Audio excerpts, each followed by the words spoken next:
Welcome to the Peter King Podcast. It just never ends in the NFL. It just never ends. I realize we say this every week, but there is no such thing as an off season, and certainly with the events of the last week and what is starting out to be another busy week this week, there's so much to discuss, and I will be joined by my friend Paul Burmeister of NBC. We will have a discussion over many things. My guest this week is Matt Eberflus, the coach of the Chicago Bears. I had a good chat with Eberflus at the scouting combine a couple of weeks back. You'll hear my conversation with him later on in the podcast. Also, we're going to be talking about Deshaun Watson to the Browns. I've got quite a few thoughts. We're going to talk about Matt Ryan. I never thought after 14 years he was going to leave the Atlanta Falcons. I thought he was going to be one of those guys who would exit the NFL a Falcon, but that obviously is not to be. We'll talk about Jimmy Garoppolo and Baker Mayfield in limbo. Where will they end?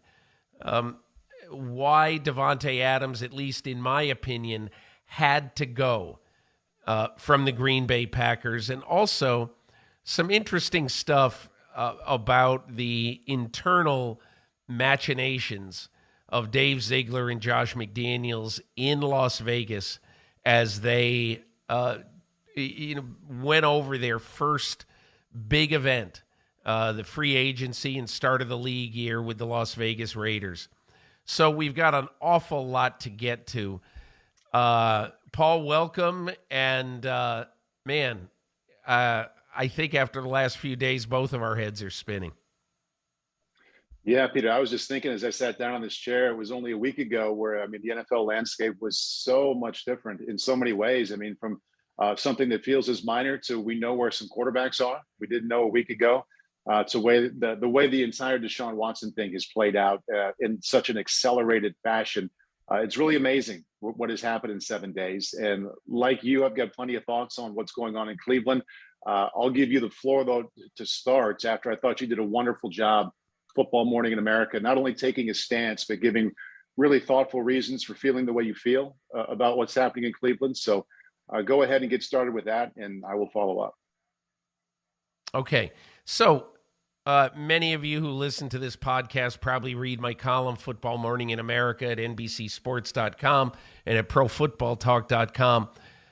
So I woke up Saturday morning, and I had originally thought that I would try to put something together on the machinations of what happened with Deshaun Watson and how he ended up in Cleveland when no one thought he was going to end up in Cleveland. But the more I thought about it, the more I just thought I've got a sense of outrage about this. And I think I would not have felt this way had not the Cleveland Browns thrown $230 million guaranteed dollars, the biggest guaranteed contract in the 102-year history of the NFL. Never has a quarterback contract been fully guaranteed. This contract is fully guaranteed. This is a baseball contract where all baseball players sign fully guaranteed contracts. The NFL has held off until now. And I think my outrage comes from the Cleveland Browns have no idea.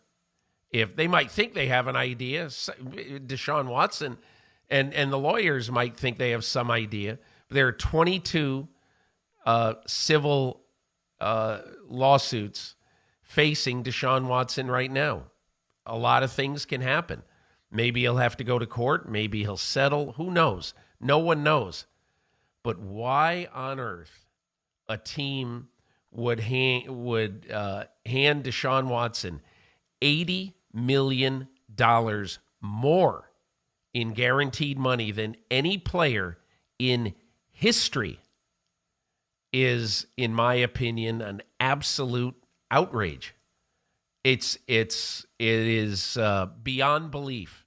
That is the thing that really, once I thought about it, as I said in the column, it's like I feel like spitting nails. But the two things about this, and you can go and read the column if you haven't done it. I assume many of you have. But one thing that I find so interesting is that in the responses, I heard from one of the teams that lost.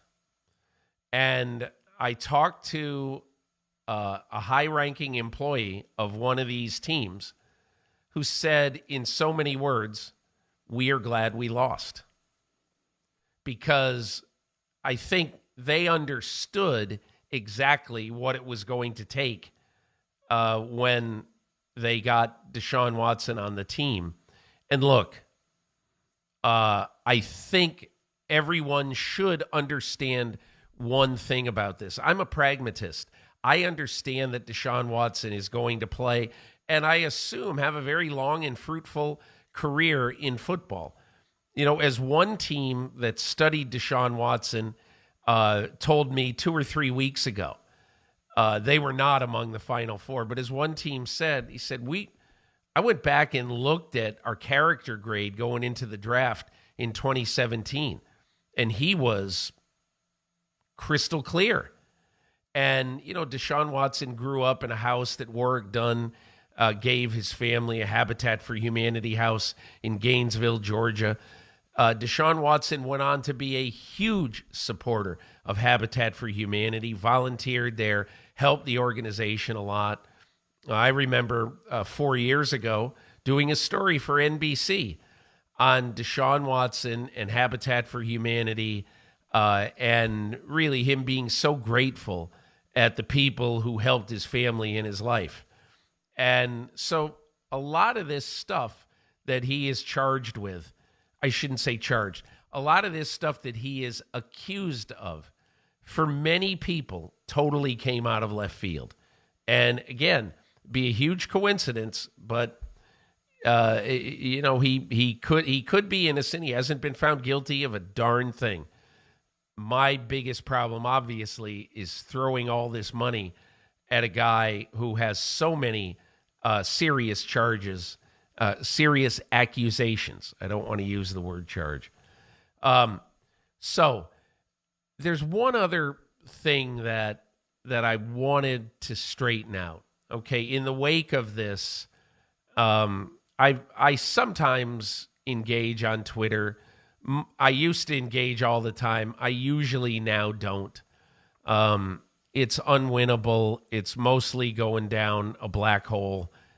But be that as it may, someone tweeted out a tweet that I had in May of 2012 saying supportive things about Ben Roethlisberger, saying that, hey, look, he paid his punishment. You know, he served his suspension. He's been a good citizen ever since his incidents happened. So, you know, basically, in my opinion, clean slate with Roethlisberger. Now, understand that Roethlisberger was charged. I'm sorry, I keep using that word. Roethlisberger was accused of two things that he was never charged with. One was in 2009 at and in fact, NBC's golf tournament that they hold in Tahoe. He was accused by a woman who worked in a hotel of sexual improprieties. And the same thing happened a few months later, early in the 2010 offseason in Milledgeville, Georgia, in a bar there by a college student, a girl, accused of sexual impropriety. Both stories obviously were very ugly. In neither case was he charged with anything publicly. So Roger Goodell, the NFL commissioner at the time, in April of 2010, gave him a 6-game suspension. Roethlisberger appealed. It was cut down to 4, and he served the suspension that year. 2 years later, I wrote a tweet that basically said, Roethlisberger, because basically what was happening at the time is Roethlisberger was still getting inundated on social media with all this stuff about abusing women, all this other stuff. And I said, hey, that was 2 years ago. He served his time, in his suspension. And to the best of our knowledge, he's been a solid citizen ever since, not involved in any of this. So I'm done with it. And a lot of people brought that up, both in in many ways, a racially tinged way. Oh, you let the white guy off, but you kill the black guy. These two famous quarterbacks. And look, you can think whatever you want about me or whatever you want about my how I write, whether I am fairer to white people than black people. It's not my place to say. You have to make that decision. If you think I'm some sort of race baiter or whatever, it's not anything I can do anything about. And it doesn't do any good to say, oh, that's not me. But anyway, the point I would make is that if Deshaun Watson, 2 years after this is over, has basically dedicated himself to be a good citizen, nothing else has happened, and he has been a good person in the community, totally no incidents in any way, I'll probably write the same thing or something like the same thing about him. That, hey, the guy went through a terrible time, and I'm not, he's obviously to blame if some of these things he is found culpable of, but I did want to make that statement for those who, it happened for most of the day on Monday, for those who saw that thing. And again, most of the time I've learned over the years that it's impossible to win at something like that. So I usually just don't respond.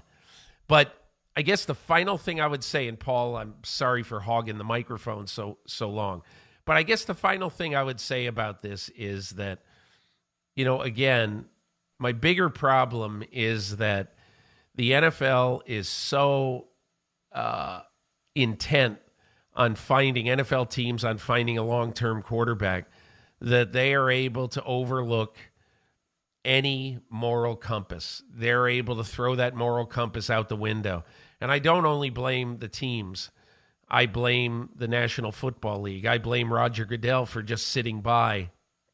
And as I say in the column, the NFL now has this, garnering headlines, and the Washington story, where over and over they've defended not doing any sort of report on the Washington football team and their charges of sexual harassment and sexual assault. But I just think at some point you have to ask yourself, is this what we want to stand for? Paul, I'll let you give your thoughts, and I'm sorry to be so windy there.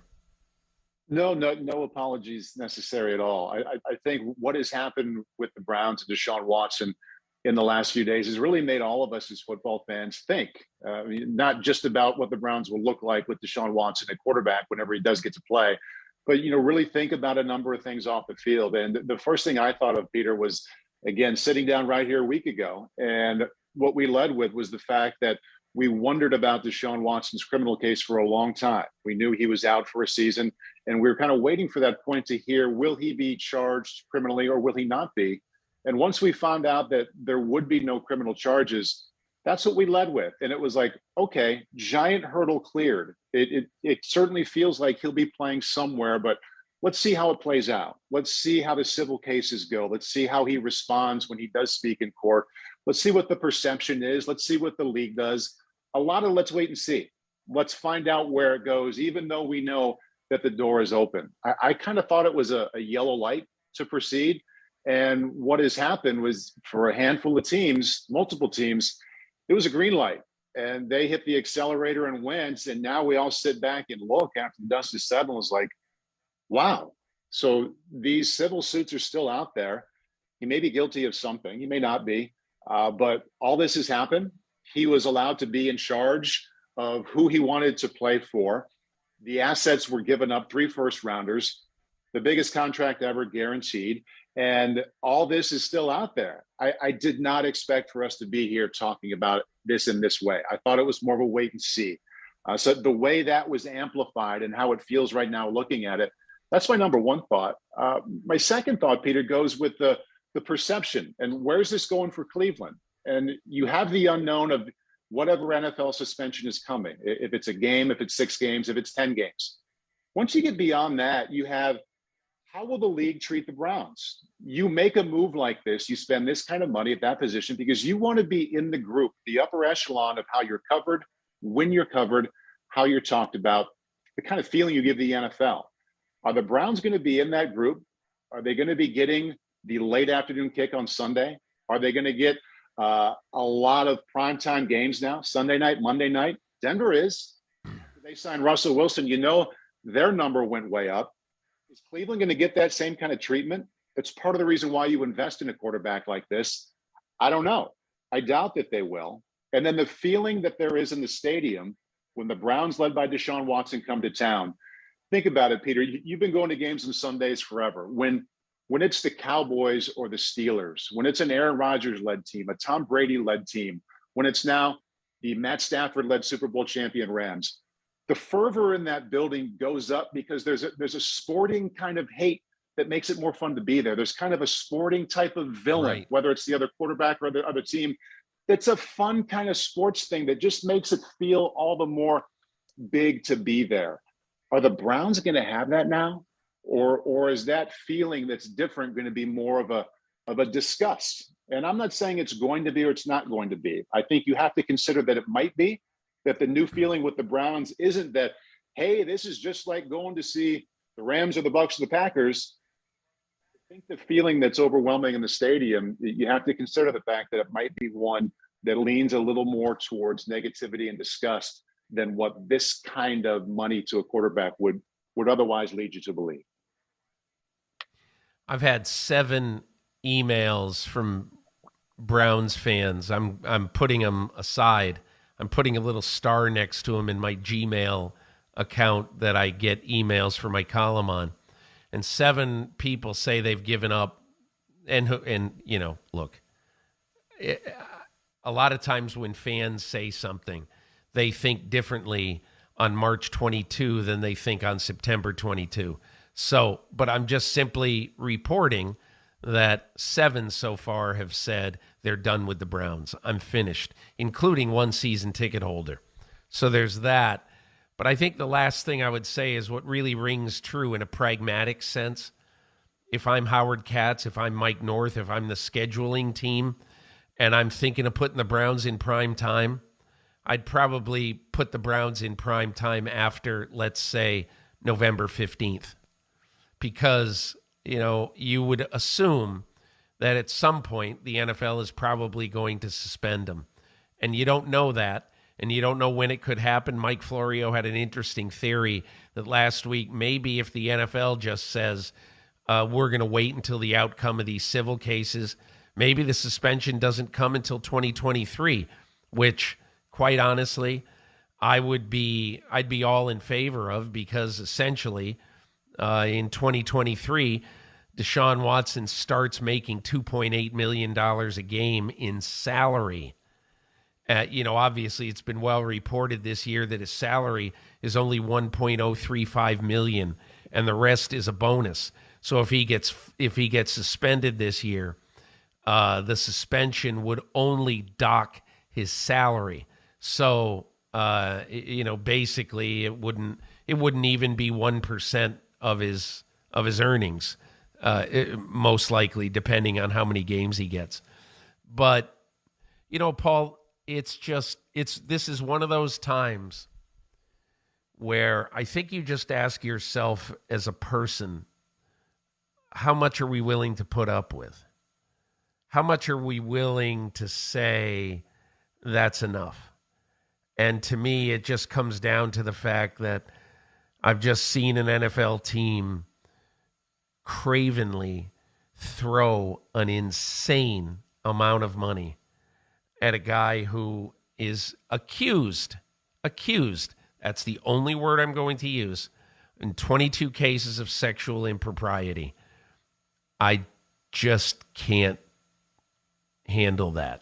Yeah, I can't justify that. I can't just say, well, whenever the suspension is over, here's what the Browns have for the next 4.5 years. No can do. Anyway, let's move on. I thought the other really interesting thing, Paul, the move of Matt Ryan to the Indianapolis Colts, which I'm really kind of fascinated by just from this standpoint. Until 2 weeks ago, did you think that, I mean, really until 10 days ago, I didn't think there was a chance in heck that that Deshaun Watson might play, or somebody else might play quarterback for Atlanta.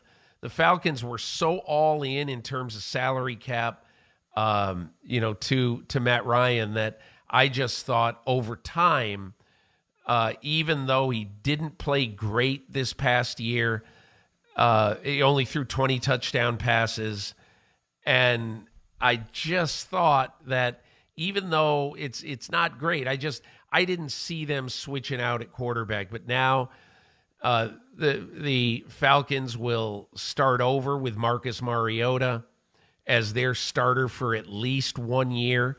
And the Indianapolis Colts get an upgrade, I believe, over Carson Wentz, both in terms of leadership and ability, with Matt Ryan in his age 37 year. How long does his last? Probably 2 years max. But I thought for the Colts, regardless of the fact that it's going to cost them a lot of money, and the quarterback position has been a bottomless pit of money for them, this gives them the best chance to win this year with all of the quarterbacks who are out there.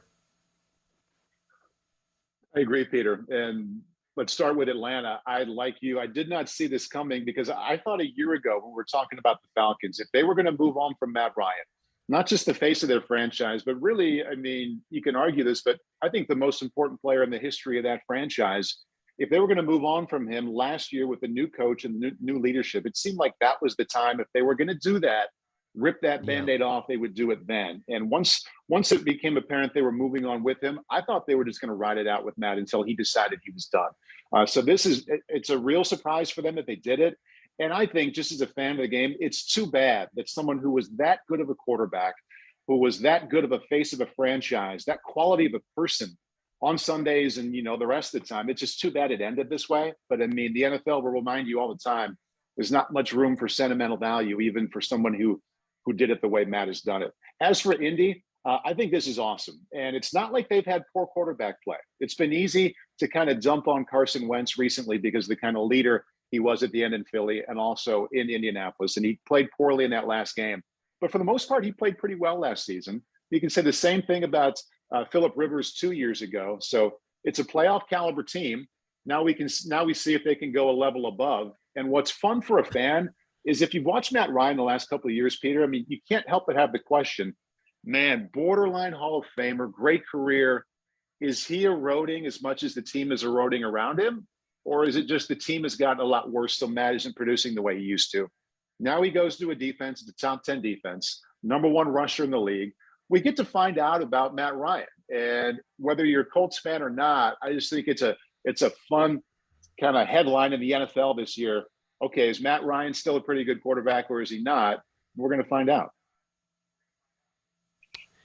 This is what I think is really interesting about Matt Ryan is his durability. In the last 12 years, the Atlanta Falcons have lined up to play 193 regular season games. He started 192. And when you start getting into your mid-30s, especially with how dependent this team was on him, how many throws he had to make, to be out there every game, I just think is hugely, hugely impressive, and is going to be great for the Indianapolis Colts. That, first of all, you're not going to have to worry about, any Omicron or any, COVID problems because, look, and again, it's almost silly to bring this up, but Matt Ryan's not going to miss any time for this team. I think that's number one. I think the one other thing that I would say for Indianapolis is I think one of the things that was missing last year, everybody talks about, quote, leadership, this amorphous, odd word that we don't really know what it means, that Derek Jeter once said, I've seen a lot of guys who talk, and a lot of say, boy, great leader. No, the way you lead is by your actions. And Derek Jeter used to think that he would lead because when his teammates had to report at 8 o'clock every morning in spring training in Tampa, when they walked into the building, they would see Derek Jeter out on the infield. It's by 7:20 taking extra ground balls. That is leadership. And I believe that is what you're going to see in Matt Ryan. And you know what? I know Matt Ryan, and he is the nicest guy in the world. Really is. Polite, excellent, wonderful, just very, represents his organization, his family, all that other stuff. But deep down, and I saw this when I was the pool reporter for covering the Atlanta Falcons before the Super Bowl against the Patriots, okay? There was a practice during that Super Bowl week where a receiver on his team went in motion and kind of rounded off his route. Excuse me. And, and Matt Ryan stopped the play and he just started screaming at the guy. And, we're playing an effing Super Bowl. Don't be lazy in practice and don't, and all this stuff. Never had I seen that side. Obviously, I'm not inside practices like that. But I just said to myself, that is a leader on a team. It wasn't Kyle Shanahan or Dan Quinn, the offensive coordinator, or the head coach who reprimanded the receiver. It was the quarterback who stopped play and who upbraided this receiver for making a mistake. And I think that is what Frank Reich and Chris Ballard and the Indianapolis Colts are really going to love. And look, you were a quarterback, Paul. You played a quarterback at a very high level in the Big Ten, and you understand that sometimes it isn't the coach that has to make the corrections. It's the quarterback that has to take his teammates kind of by the scruff of the neck and say, we're not doing it this way. And I've never told you that story, but it probably fits in with how quarterbacks lead that the real world really doesn't see. I think if people were able to kind of be around some of the scenes that we have, whether you say stumbled into or lucked our way into or earned the right to be there and see behind the scenes a little bit, people would be amazed at how ruthlessly competitive some of these quarterbacks, Hall of Fame level quarterbacks who present themselves and genuinely are kind and engaging and people you would like to spend time with. When they get on the field and it's time to hold somebody accountable, the kind of volume and energy and language and message that gets used by some of these guys, I've seen it too, been around it. It's eye-opening. I never saw Matt do it, but I'm not the least bit surprised that he was the kind of guy that could do that. And he's also the kind that everybody would stop and be like, okay, we made Matt mad. We got to pick it up now the rest of the practice. He's that kind of guy. That kind of guy where everybody, and even the coaches. We made Matt mad, so be careful now. Don't make the nice guy mad. It changes life for everybody. Yeah. Yes. All right, Paul, I've got a quiz for you now. We basically got two quarterbacks left. Quarterbacks left. We've got Jimmy Garoppolo, who, by all accounts, is probably not going to be able to throw a football after shoulder surgery until early to mid-July. So that takes him out of the physical part of your off-season program. So it probably, takes you out of the ability to get what you really thought that you could get. Secondarily, you've got Baker Mayfield, who And I noticed Diane Rossini pointed this out today, and I thought it was really a smart thing. She said that in QBR, which is ESPN's way of rating quarterbacks, that Baker Mayfield was ranked third in the NFL in 2020, which was, the last time he played. I'm sorry, not third, 10th in the NFL, the last time he was healthy and playing. So we got those two guys, and I'll just ask you this. The musical chairs are almost done now, Paul. Gut feeling, best guess. Where do Jimmy Garoppolo, and we'll start with Garoppolo. Where do you think Garoppolo ends up? Peter, I've been forced to rethink this one, and I hope the 49ers are in the same boat, because you think about what we thought February 1 about Jimmy Garoppolo. Okay, likely played his last game for the 49ers. They're going to move him somewhere. So many teams would like a veteran quarterback. Maybe they could get a second-round pick, maybe a late first for him. A few weeks later, they're not getting that pick for him. All those seats, most of those seats are full. He has an injury to his throwing arm, his shoulder, that had surgery. We didn't really think we'd be here talking about that when the season ended. So now I think they have to consider they're not going to get the pick they want in exchange. Maybe he's their quarterback next year, Peter. Just think about this for a minute. So Trey Lance runs all of the offseason. Let's say it goes okay, but not great. The Niners are not in the business of being okay and not great. They almost went to the Super Bowl. They almost won it 3 years ago. Yep. That's the business they're in. So if Trey Lance is just okay, Jimmy Garoppolo's getting healthy July or August, and it looks like he's the best quarterback on your roster, even though you didn't think you'd have him 6 months ago, don't you play him?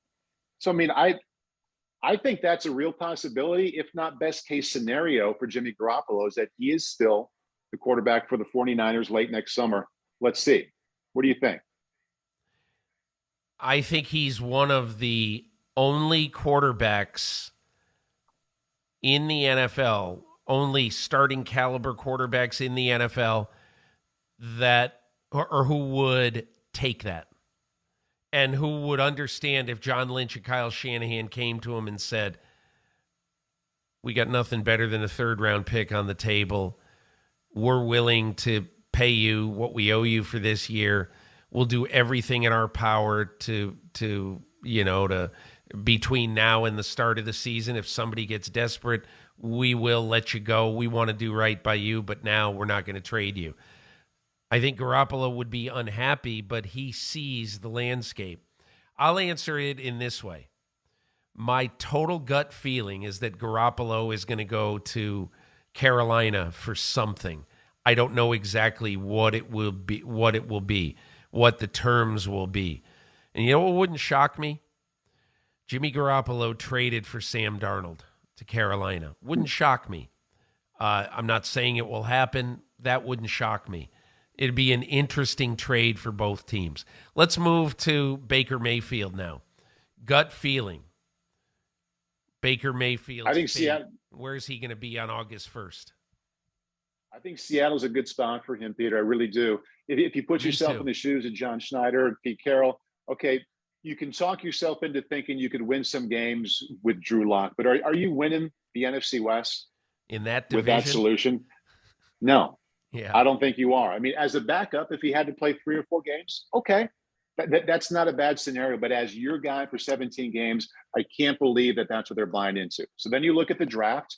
Maybe they're in a position where they get their favorite quarterback in the draft. And if they're holding on to that, okay, that'll be fun to see how that plays out.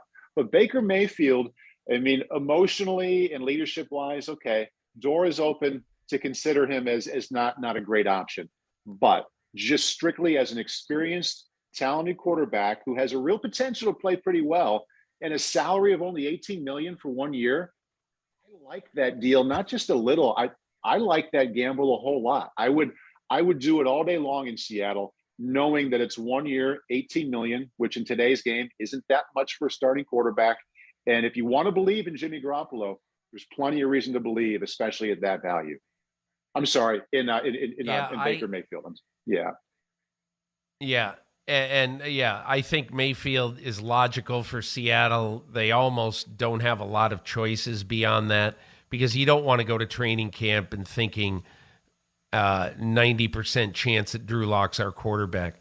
Okay, so I like your choices of Garoppolo staying home and Mayfield in Seattle. I really like them. I probably would guess Garoppolo to Carolina, whether it be for a draft pick or for a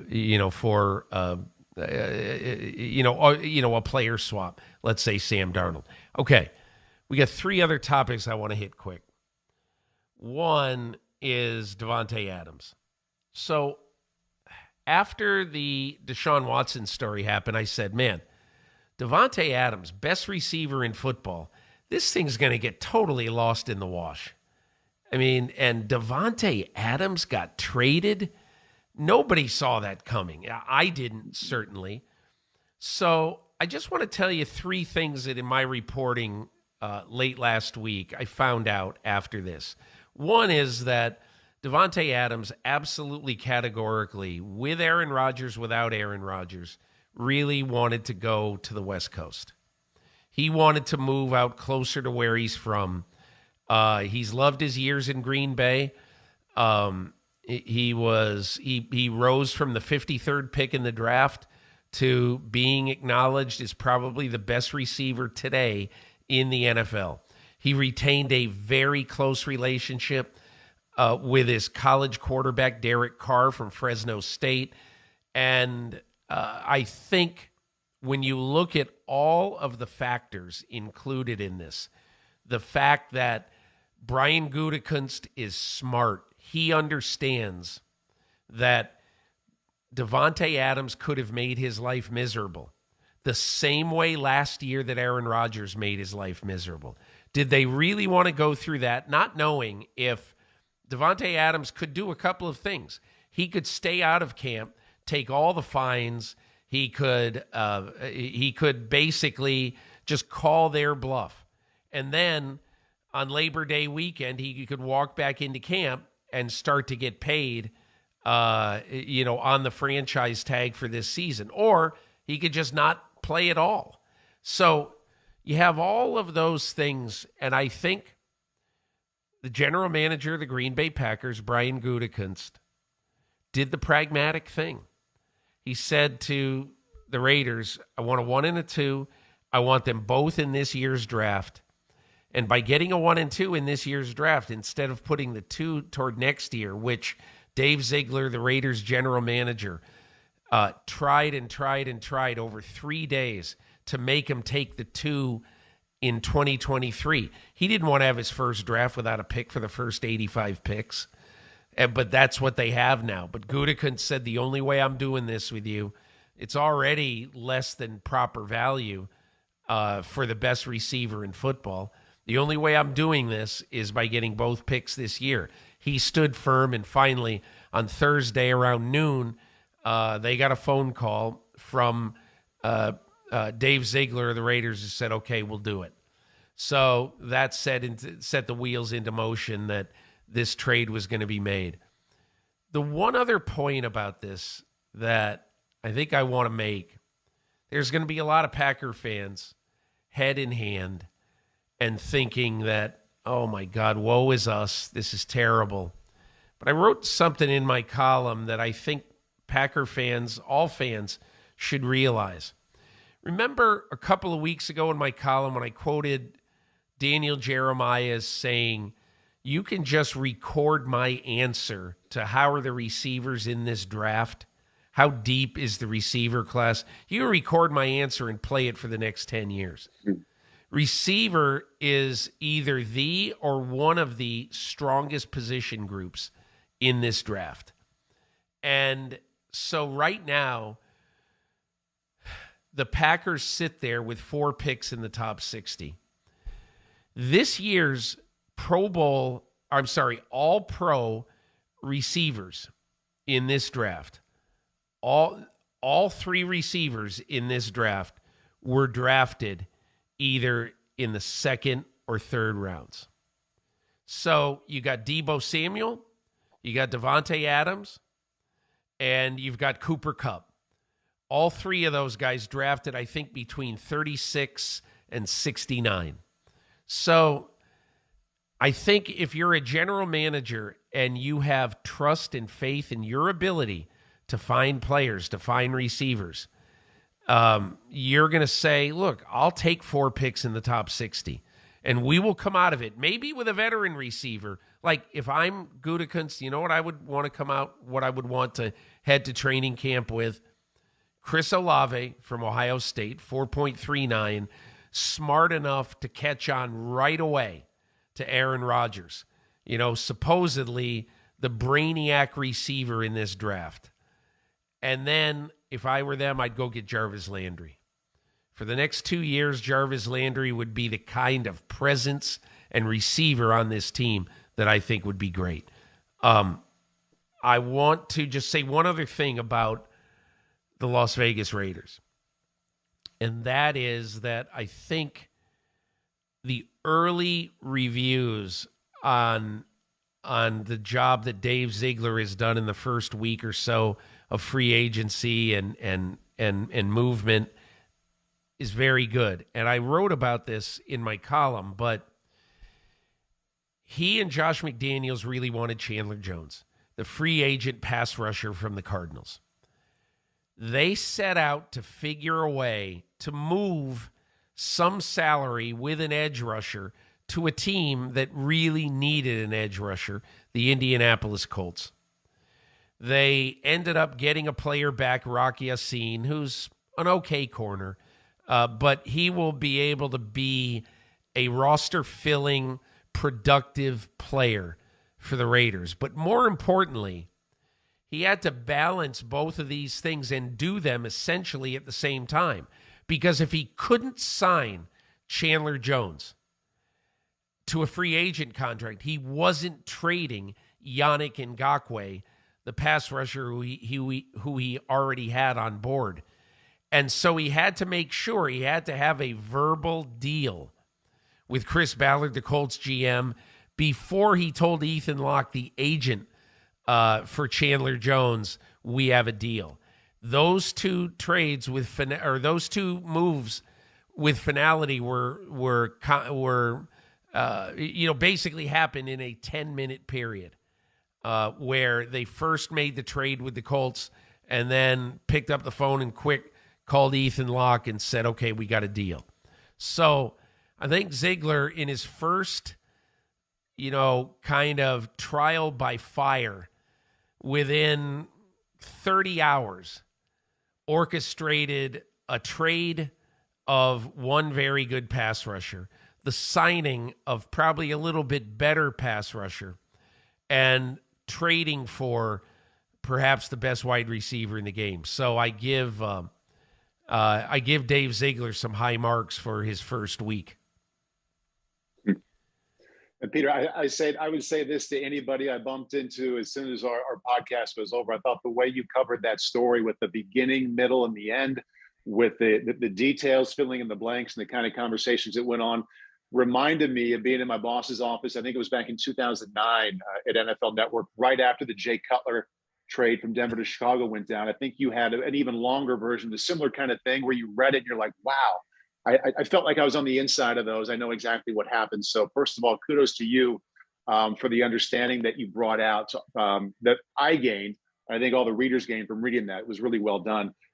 Looking forward with those moves, I look at the Raiders and boy, Derek Carr, Davante Adams, Hunter Renfrow, and the tight end I'm drawing a blank. Darren Waller. How about that?